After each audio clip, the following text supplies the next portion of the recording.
Welcome to the United Church of Santa Fe and our series on the Santos of northern New Mexico.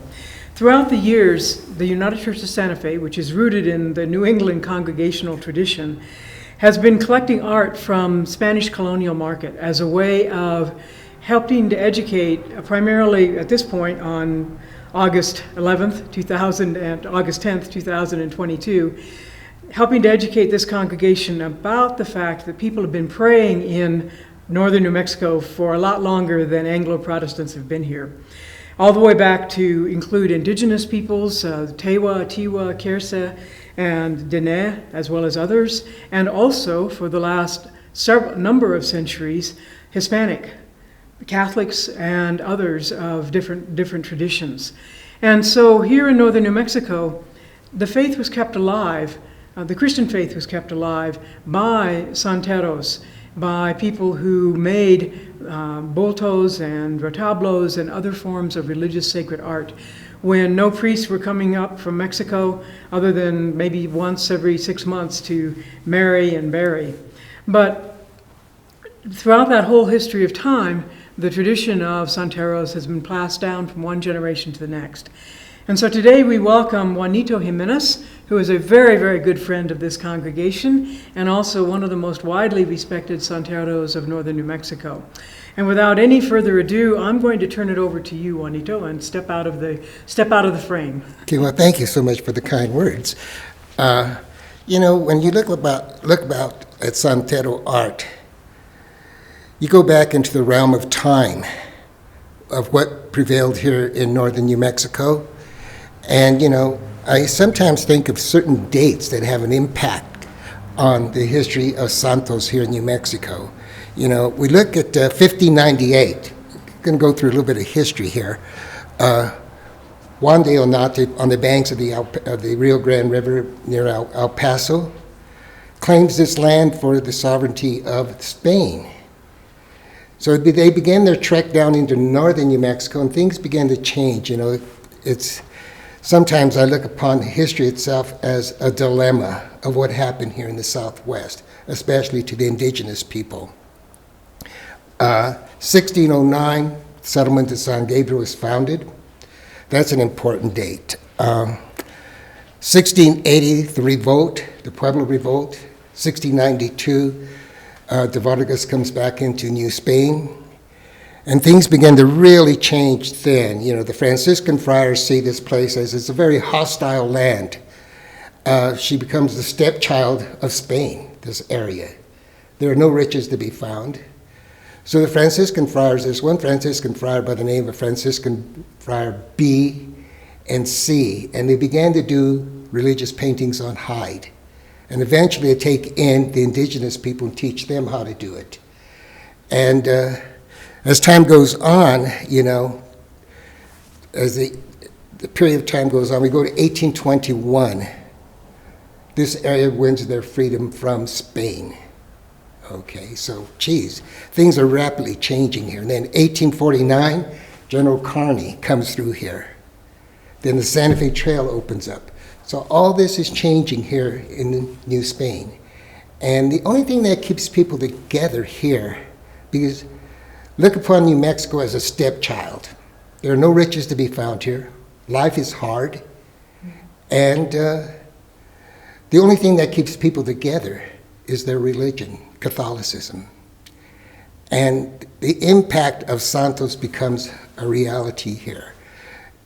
Santos comes as a result, basically, as people come here to focus upon their religion. And I look upon this as a changing of time. Sometimes you ask a Santero, how did you come about doing this type of work? I remember years ago, I don't have a profound story to tell you how I came to do this. I was walking down the old Santa Fe Trail, and across from the old church of San Miguel was Rex Aerosmith's gallery.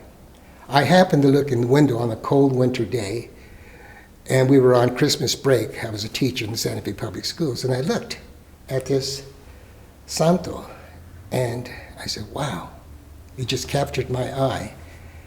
And then I saw my friend, my mentor, who was Earl No. I always mention his name anytime I give a presentation. Because of him, I became interested in the Santero art.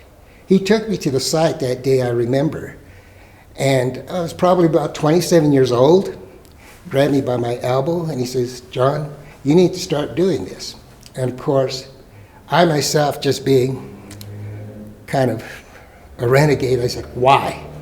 And he just looked at me, and he threw the gauntlet down. He says, "Because if you don't do this, this art form is dying. You need to start doing it." So that's how I came to do it. And Earl No was my mentor. And I mention him all the time because basically you are never really dead as long as someone utters your name. And I utter his name constantly, almost every day of my life. I look at pictures of him and I say, "Thank you for giving this, my part of my heritage, part of my culture." And Santero art has very much an importance here in New Mexico. I think it brings us together. I look upon New Mexico as a vortex of energy, good karma. We have the indigenous people, we have the Hispano, and the religions come together. Even though that the Franciscan friars embedded Catholicism upon the indigenous people, they kept their faith, which is good. And they have their feast days, and it's very much part of us. I thank people like Frank Applegate, people like Mary Austin, E. Boyd. They saw the importance of this art form back in the 20s. Santero art had gone into a recline during the 1860s, 1870s. The Santa Fe Trail opening up, lithographs being brought in from the east, plaster statues. World War I, nobody wanted to be a Santero. I guess in the 1970s, people took an interest in this form of art. This form of art, there are two forms of art I think that had its beginnings here on the North American continent. One being the indigenous art of the Native Americans and the Santero art. When I first looked upon the Santero art, and as a docent at the Spanish Colonial Art Museum, people always thought that it was very primitive. Yes, but it is a style that is prevalent in this area. Every form of art has its beginnings here. And if we look at the linear aspects of it, we could look at Modigliani, we could look at Picasso, and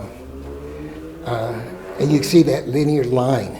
And so, it's a form of art that I really enjoy. And we have people like, people are not aware of the Santuario de Chimayo. I went there this last weekend, and it brought to my mind that because of the Spanish Colonial Art Society in the 1920s, they bought it from Mr. Abeda, and they gave it to the Archdiocese. That is so important. We could have lost this relic in New Mexico. It could have been dismantled and destroyed.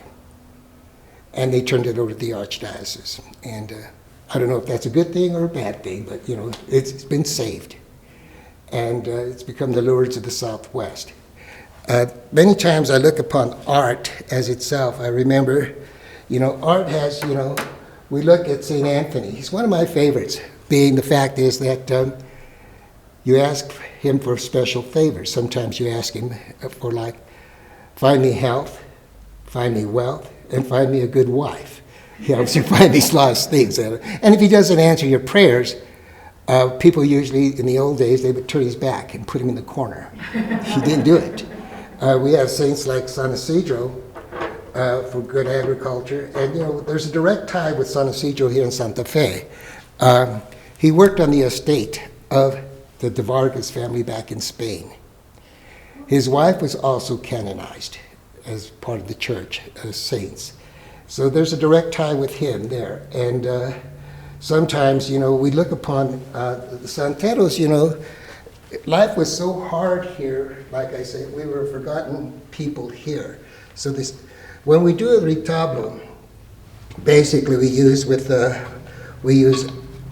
that is indigenous to this area, ponderosa pine, and then we mix it with animal hide glue and gypsum, and that's your base. It becomes like a miniature fresco. Since we were so far removed from any type of art supplies, the local Santero depended upon materials that he could find here. And most likely, I would say that they learned what pigments are used, what plants to use from the indigenous people that lived here. There's some of my favorite colors, just to give you an idea. Scott Andrews did a story about me several months ago on the gathering of soil to paint with. And this one here, just to give you an idea of the richness of colors here in New Mexico, that is the red from La Bajada Hill. And if you look there all the time, you'll see where people have been digging there for centuries, for hundreds of years. Not only Hispanics, Hispanos, but also the Native American people. And this one here was given to me by a San Juan Pueblo Indian, Cruz. And it's the yellow ochre. And usually you see during their feast days, they'll paint their symbols like that. I once asked Cruz, just show me where I can get this pigment. And he just laughed at me. He says, no can do. And I understood why. It was sacred to him. So anytime I run into that color, and then we have the green that's gathered here. So what I'm trying to say basically is that the Santero most likely learned from the indigenous people what things to use, what plants and so forth. And this is probably one of my favorites. This here is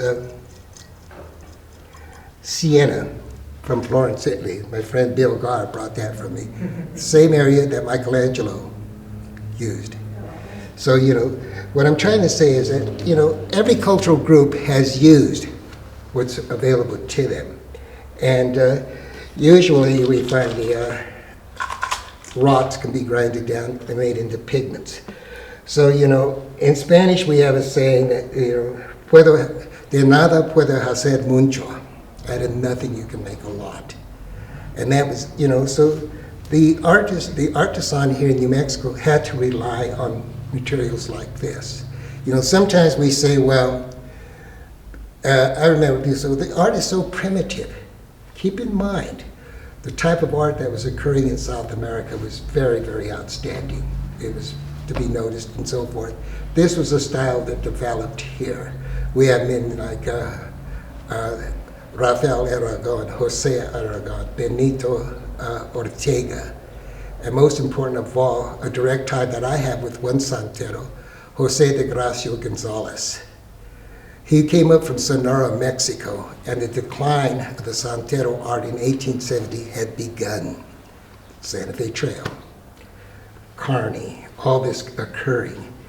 And he revived the Santero art here in New Mexico, and he repainted the herreros in Los Trampas, painted over frescoes. I don't know if that's a good idea or not, but he did it anyway.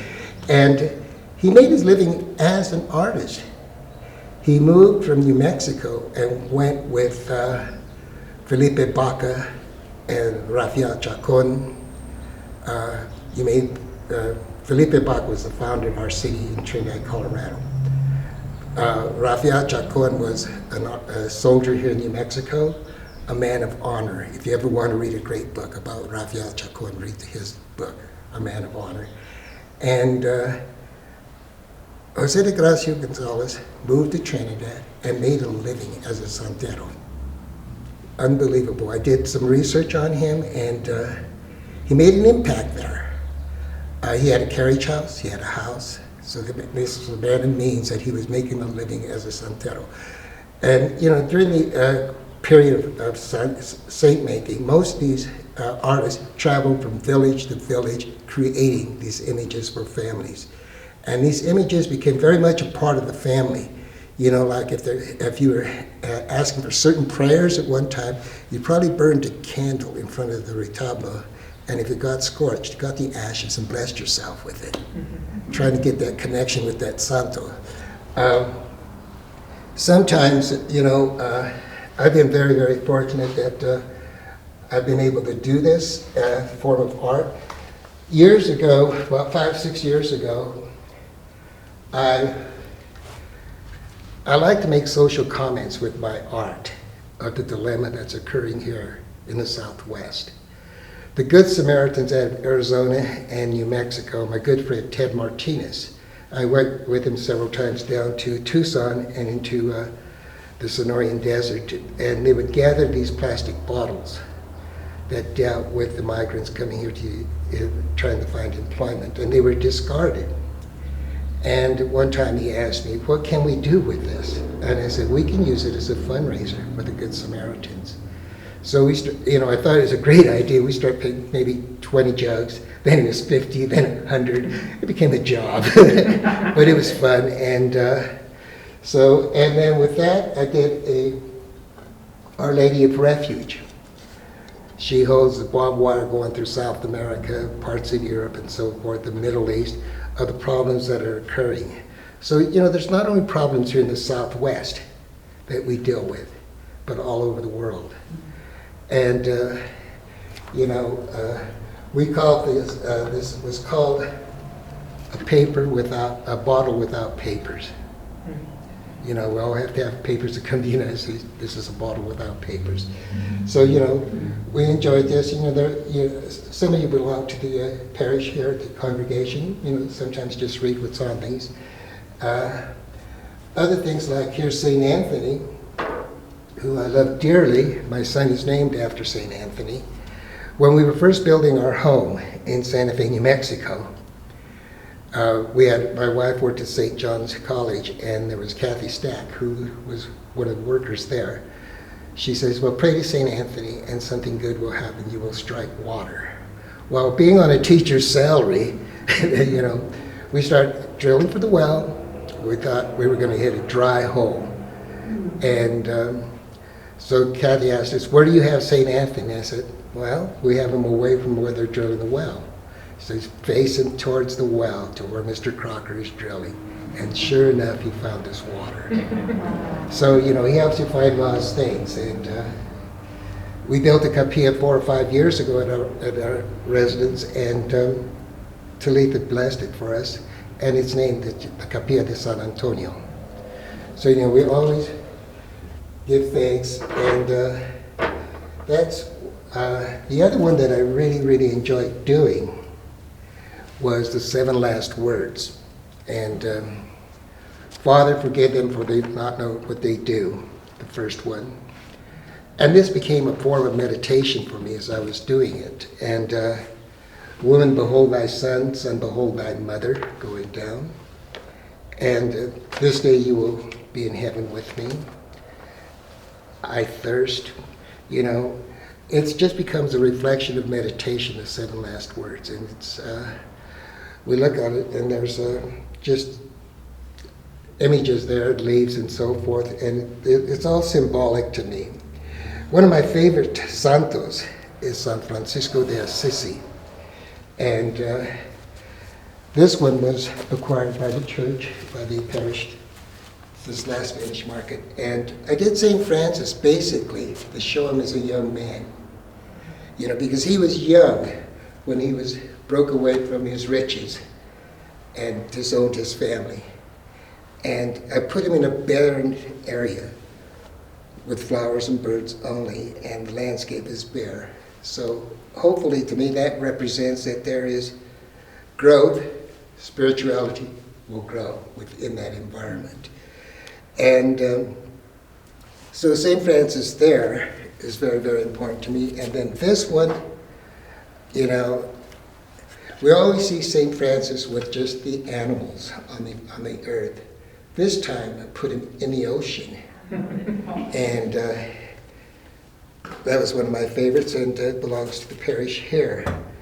And so I'm really drawn to St. Francis. And this one here is just the works of mercy, the works of war. And I remember doing this basically just the things that were occurring within our world. And they're still occurring. Ukraine, I recall, and I did St. Francis in the colors of Ukraine. And its soul is gone, both of them are gone. And that was just another social message of what's occurring in our world. And St. Francis, basically, Canticle of Brother Sun, Sister Moon. I did this one where St. Francis is talking to the fire. And this was done for my wife Joyce years ago. And, St. Francis is the epitome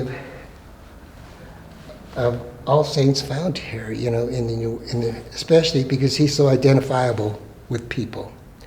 I look upon St. Francis as being the first ecologist, concerned about our environment, which I wish Congress would be worried about that too right now, but we'll see.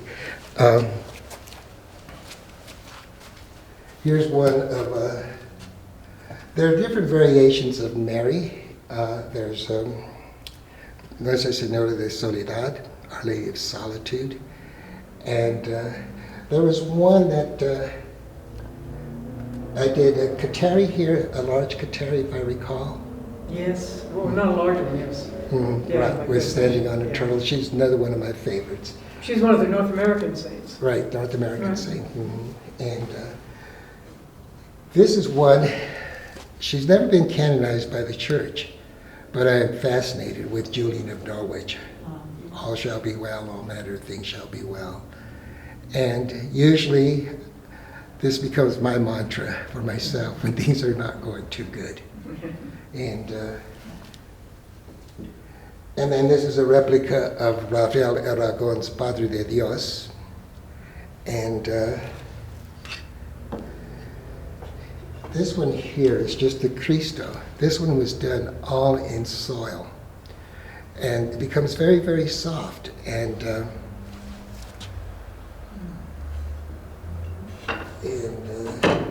I guess another popular one is San Jose, patron saint of fathers, patron saint of a home, and also patron saint for a good death. Sometimes we think about this is inevitable that many of us are not going to be here another 20 years or 25. And I sometimes wish for a good death for myself, and hope my prayers are answered. This one here is just a repetition where I reverse the images. To me, it's Mary and Elizabeth. And, both are going to bear children that day, sometime soon. And if there are any questions, I'd be glad to answer them, if I possibly can. Do you have any? Let me just step back in. Thank you, Juanito, so much for both for your art and also for taking the time to explain it, and how much it is connected to the earth and how much it's connected to northern New Mexico. And one of the things that has always inspired me by your art is that you always, except for the one under the sea, you set these ancient stories, whether it's the story of Francis or the story of Mary or Jesus or whomever, in northern New Mexico. It's not, you're not painting Renaissance figures. You're not painting, you're not even painting what actually perhaps the area around Jerusalem or Nazareth looks like, even though it's desert. But you very much set it within a northern New Mexico context. And I think that's a real gift to the rest of us, whether we're native or newcomer or somewhere in between, because it reminds us that this ground is also sacred ground. And that what happened thousands of years ago can continue to happen in our lives if we're open to it. It continues, Basically the land is part of New Mexico. Years ago I was asked, I was interviewed by Good Morning America, and they asked me a question about New Mexico. And I remember, I don't know why I said this, but it just came out this way. And it sounds kind of corny, but to me, it was something really realistic and meaningful to me. I said basically, New Mexico is like my wife.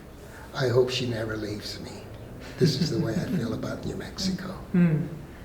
So I am directly tied with New Mexico, Ancestry goes all the way back to the colonial period. And it's just, I'm here for the duration. I think all of us are, I'm not going to leave. The only way I'm leaving is when I'm called upon to leave. That's right. But New Mexico is a very, very special place in my heart. And I look out on top of the hill every day and watch the sky fade, and I bless myself. Mm-hmm. And I thank my friend Earl No, because he made it all possible for me to enjoy my culture and see the richness in it. Sometimes we look upon the Hispanic people, basically, life was hard in New Mexico. The only thing that kept them together was their religion. Mm-hmm. And this became an attribute of theirs, and it still exists today. And what's a great thing about it is that people here in New Mexico have found an appreciation for this form of art, mm-hmm. and that's meaningful to me and to every other artisan here in New Mexico. As you walk upon the soil, always keep in mind that others have walked upon that ground too. Mm-hmm. Last Friday, I recall that two of my former students, somehow, I had James as a student too, many years ago. And two young ladies came to the house, and their daughter, Hannah, who is also a teacher and has taught 16 years, and with all this amount of rainfall that we had, she was looking on a slope there, and she found a big arrowhead. Mm. I've lived on this property for 45 years, and I've never been that fortunate to find one. So that alone tells me, hey, this land is sacred. People have been here for thousands of years. Mm-hmm. We look at Folsom Man, we look at Sandia Man, we look at the footprints down at White Sands, going back 30,000 years. Hey, mm-hmm. There is something sacred about this land. I sometimes think of New Mexico as a vortex of good karma, all mm-hmm. coming together, mm-hmm. of different faiths. You don't have to be Catholic or Lutheran or Presbyterian or Episcopalian or non-denomination. We all belong here. Mm-hmm. And this is what makes us so great. As appreciation of art, the art becomes very much a part of New Mexico. Mm-hmm. And right. And your ability, Juanito, to use these ancient or at least historic forms of art. I mean, that's part of what Spanish colonial art is. It's not part of the contemporary art. It's the colonial art or the historical art. But it's also you also always bring it into what's going on. I mean, like painting the water bottles and reminding us. And I also have a small Santo. It may still be in my office, where you have Jesus as a young boy with his parents behind him, and what you've written underneath it is Jesus was a refugee too. Right. Which reminds us of that ancient story from 2,000 years ago, is a story that's still getting lived out now. And similarly with the water bottles, but also the diverse imagery of how you've engaged the story of Francis.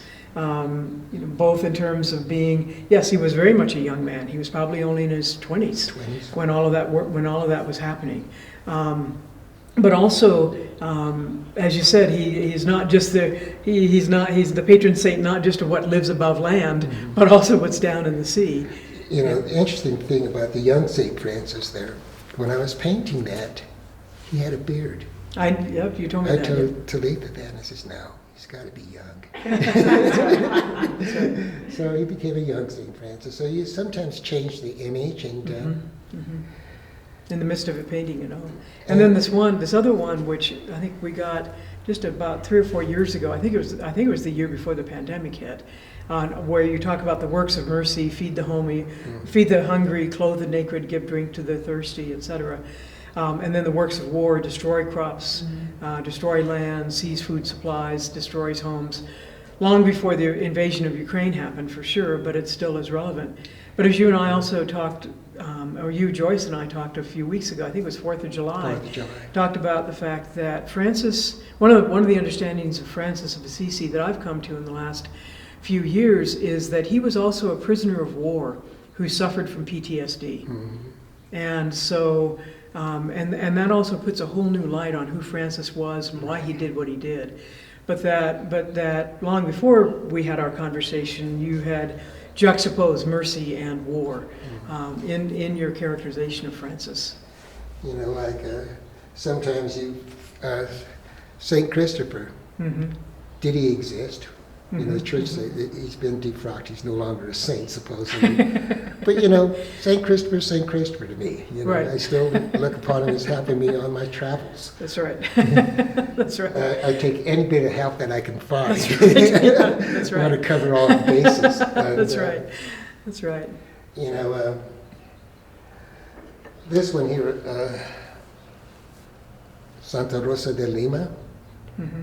I was always fascinated with Santa Rosa de Lima, and about 5 years ago, we were able to visit her gravesite in Lima and San Martin de Porres. In Peru. In Peru. Wow. Wow. And, That's great. so, you know, it's, I think we have, I think most humanity and good people are saints too. That's right. We don't need to be canonized by That's the right. Catholic Church. I think basically sometimes people ask me, well, did these people actually live? I answered them very honestly. I says, no, they may not have existed, Right. but they are to teach us to lead a good life. Absolutely. They have a Yep. story to tell us. Yep. And, you know, I think if all humanity would just listen to each other, we could get along and be a great world. But, you know, I'm very thankful that I was able to pursue this art form. And I thank Mr. Noel all the time and anybody that I've encountered. A lot of friends of mine influenced me, and I've met a lot of great people through this art form. Absolutely. And that's the great thing about doing this. Well, we thank Mr. Knoll too, and all the other people who've been your teachers, and we thank you very much, Juanito. You have really blessed this congregation for decades with your art and with your understanding, and I think you've certainly helped me, and I know you've helped this congregation understand far more deeply and far better what it means to be a person of faith in this sacred land. So thank you. Thank you for saying this sacred land. It is sacred. It is indeed. It's a very special place. And even as you walk out the door today, remember your footprint has been embedded upon another footprint that has gone through this area. Amen. Thank you so much for Thank being you. here, and thank our audience for being here as well. So Thank you. this concludes this particular part of the series, and again, thank you, Juanito, Thank you. and also Joyce for being here today with us. Thank you. Thank you.